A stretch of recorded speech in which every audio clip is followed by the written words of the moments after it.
fiainana.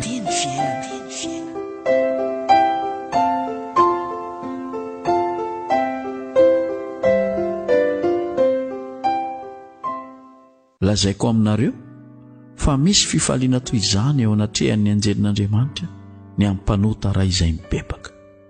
Amen. Lioka 5:12 ny andininy 10. Mazana dia mitomany Andriamanitra sy ny anjelin'Andriamanitra ao an-danitra ao manoloana ny fahotan'olombelona.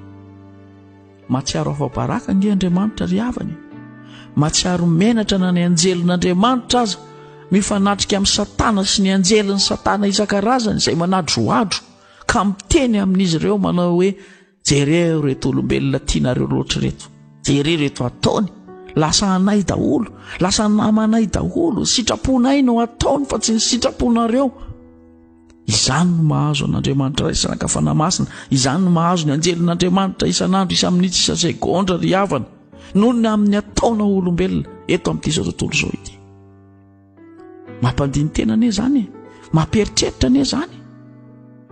Fa zao koa nefa niteniko aminao, raha sendra mba misy na dia ray fotsiny aza mandiny tena mahatsiaro ny fahadisoany, miverina amin'Andriamanitra, miaiky fa mpanota, mibebaka, dia tena manao fety be ao an-danitra.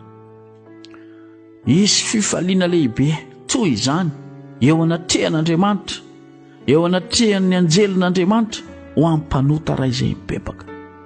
Tadidio ry havana, ianao miaino ty tenin'Andriamanitra ty.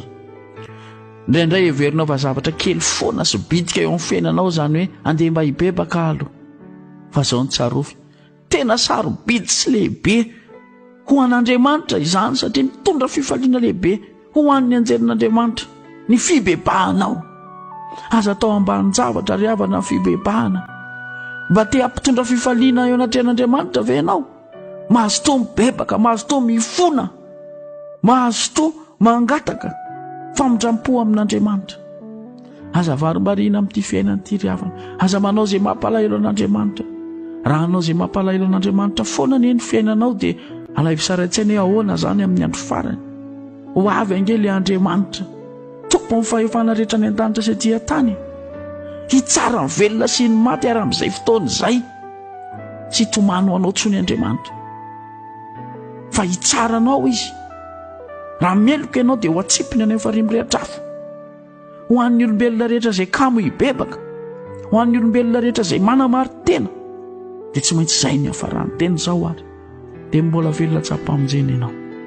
Eno ny feo amin'ny fanahy masina, eno ny feo an'Andriamanitra, eno ny feo an'i Jesosy izay mitaraina aminao hoe miverena amiko ry ondromania, miverena ary mibeba amin'ny fahadisoanao mba hitondra fifaliana ho ahy, hanananao famelan-keloka hoy Jesosy Kristy.